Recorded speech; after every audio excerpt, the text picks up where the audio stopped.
हमने बुलाए पठाए भूत प्रेत आए पासे ऐसे हम क्या सपना बुलाइए सपना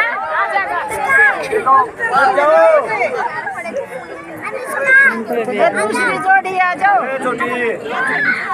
अच्छा किधर बैठ जाना बैठ जा ये तो हमारी बात है ना ले लो बैठ लो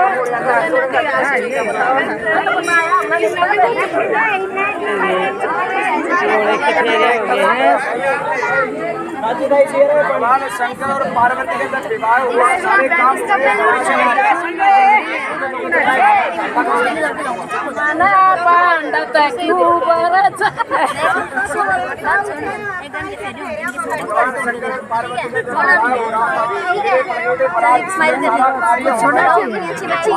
भगवान शंकर से कहा बोले प्रभु मैं तो अभी हमारी संज्ञा नहीं हूँ क्या बोले मेरा पड़ गए ब्राह्मण में अग्नि की संज्ञा बना दे बारात की गई आपके यहाँ से आपके पिता की बना दे आपके पिता की हिमालय में लगन बेटी और सारा कार्य अगर अभी आप बोले मैं हमारी संज्ञा महाराज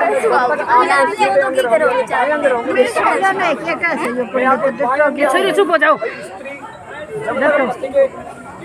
दाएं अंग रहती है जब तक हमारी संज्ञा होती है हमारे यहाँ बाएं अंग में जाने के बाद वो पतिव्रत धर्म का पालन करते हैं वो पतिव्रत धर्म की लोग करते हैं अभी पार्वती जी हमारे यहाँ दाएं अंग रहते हुए पार्वती जी भगवान शंकर से कहते बोले भोलेनाथ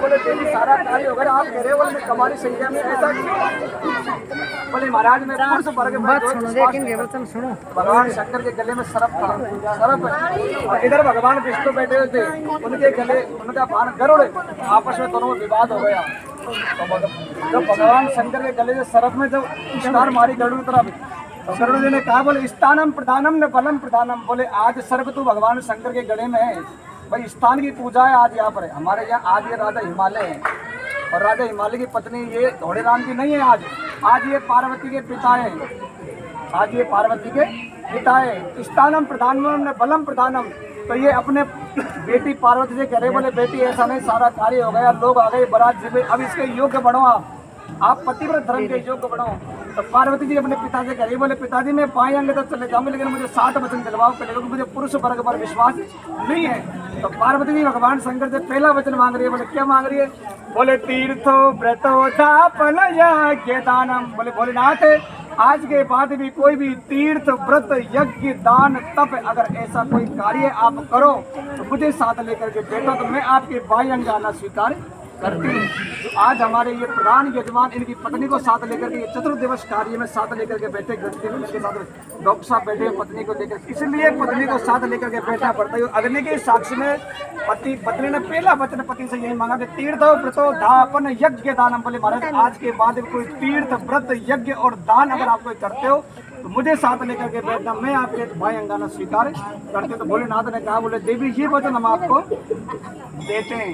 और दूसरा वचन पार्वती जी मांग रहे भोलेनाथ जी बोले देशांतरे वास परांतरेवा प्रवेति कन्या वचनां च द्वितीयं बोले महाराज आज के बाद में अब तक तो आप हमारे थे आपके मर्जी आई दोस्तों के साथ गए घूमे बैठे किसी भी पार्टी फंक्शन में कहीं भी गए लेकिन अब आप पतिव्रत धर्म का पालन करोगे भाई मैं पतिव्रत धर्म का पालन करूंगी तो आप पतिव्रत धर्म का पालन करोगे तो आप आज के बाद में देश विदेश की कहीं भी यात्रा करें उसका पूरा ब्यौरा मुझे मेरे पास रहना चाहिए। मुझे इतना तो पता रहना चाहिए आप किस कार्य के लिए किस वजह से बाहर जा रहे हो कब तक घर आओगे घर लौट करके। पार्वती जी इस प्रकार भगवान शंकर से दूसरा वचन मांग रही है और तीसरा वचन मांग रही है बोले हव्या प्रदाने न पितृ बच्चे कव्या प्रदाने न देवता चे प्रवीत कन्या वचनम चतुर्थीयम बोले महाराज आज के बाद में हव्य से तो देवताओं की जो ये देवता कहलाते हैं जो आप प्रतिष्ठा करा रहे हो ये देवता है और कव्य से पितृेश्वरों की जो हमारे पितृेश्वर जो होते हैं जो अनंत चतुर्दशी पर जो हम श्राद्ध काटते हैं तो अभी श्राद्ध का महीने आने वाला श्राद्ध पक्ष में बोले आज के बाद में हव्य से देवता के और कव्य से पितृेश्वरों की आप कभी पूजा करेंगे तो उसमें मुझे साथ लेकर के बैठेंगे तो मैं आपके बाएं अंगाना आपकी स्वीकार करते। तो भोलेनाथ ने कहा बोले देवी ये वचन भी हम आपको देते। चौथा वचन मांग रही है पार्वती जी भोलेनाथ से, बोले आया वेधान्य नटराची पराशुभा ब्रवीत कन्या वचनम चतुर्थम। बोले महाराज अब से पहले तो आप अकेले थे, आपने जो मर्जी आया सो खर्च किया, जो मर्जी आया सो कमाया। आज के बाद में हमारे घर में कितना आय है और कितना व्यय है, आज के बाद में हमारे घर में कितने तो पैसे आ रहे हैं, कितना खर्च होने के लिए जा रहे हैं, उसका ब्यौरा हमारे पास रहना चाहिए, क्योंकि घर की मालकिन लक्ष्मी होती है। तो आज के बाद में इसका ब्यौरा हमारे पास होना चाहिए, बैंक हमारे पास होना चाहिए। हमसे कम से सलाह तो दो, मैं इस कार्य के लिए पैसा लेकर के जा रहा हूँ, इस कार्य में लगा रहा हूँ। तो आप तो भगवान शंकर ने पार्वती जी ने जब ये वचन मांगा तो भगवान शंकर ने कहा, बोले देवी हम इस वचन को भी आपको देते हैं। और पांचवा वचन मांग रही है पार्वती जी, न संग सहेला न राम पापी। बोले महाराज आज के बाद में मैं मेरी संग सहेलियों के साथ में अगर कहीं बैठी हूँ अकेली में, आप मेरा अनादर नहीं करेंगे, ऐसा नहीं है। पर अगर पत्नी किसी के बीच में बैठे और आप जाकर के उससे अनादर करें, उसका ऐसा भी नहीं करना चाहिए। तो आज के बाद आप ऐसा नहीं करेंगे, मुझे शिष्टाचार से बात करेंगे वेद से। पार्वती जी भगवान शंकर ने कहा, बोले देवी ये वचन भी हमने आपको देना स्वीकार किया। और छठा वचन मांग रही है, बोले पितृ यदि कार्य सेवा। बोले महाराज जैसे आपने अपने माँ बाप की सेवा करते हैं, उसी प्रकार से आज से मेरे माँ बाप राजा हिमालय की आप उसी प्रकार से सेवा करोगे। तो भगवान शंकर ने पार्वती जी कहा, बोले देवी हमने आपको ये वचन भी स्वीकार किया, क्योंकि आज के बाद में माँ बाप तो 5 प्रकार के होते हैं संसार में, जनिता, चौपनेता, भेत्राता, अन्नदाता, प्राणदाता। जन्म देने वाला जिसने जन्म दे दिया वो भी माँ बाप है। जनिता, चौपनेता जिसने हमारा लालन पालन कर दिया वो भी माँ बाप है। भाई जननी ने जन्म दे दिया लेकिन लालन पालन नहीं करेगा तो वो बड़ा कैसे होगा। जनिता, जननी, जनिता, चौपनेता, भेत्राता। अगर हमसे कोई लड़ रहा हो ये कह दे भैया इसको क्यों मार रहा है, हमारे प्राण संकट में और उसने बचा दिया तो वो भी हमारे माँ बाप है। अन्नदाता और जो हमारे भोजन की व्यवस्था कर रहा है वो भी हमारे माँ बाप है। और 5वें माँ बाप आपके ये हैं, ये दूसरे जन्म के माँ बाप है जो आपके यहाँ फेरा कर रहे हैं। इनकी कन्या को इतना पाल पोस कर बड़ा करके एक बाप अपनी बेटी को पराए घर के जब भेजता, 18 वर्ष जब करता है एक बाप अपनी बेटी को, अच्छे अच्छे बापों को अपने रोते हुए देखा है ये, तो ऐसे बाप तो ऐसा बाप तो ऐसा भी नहीं करना चाहिए।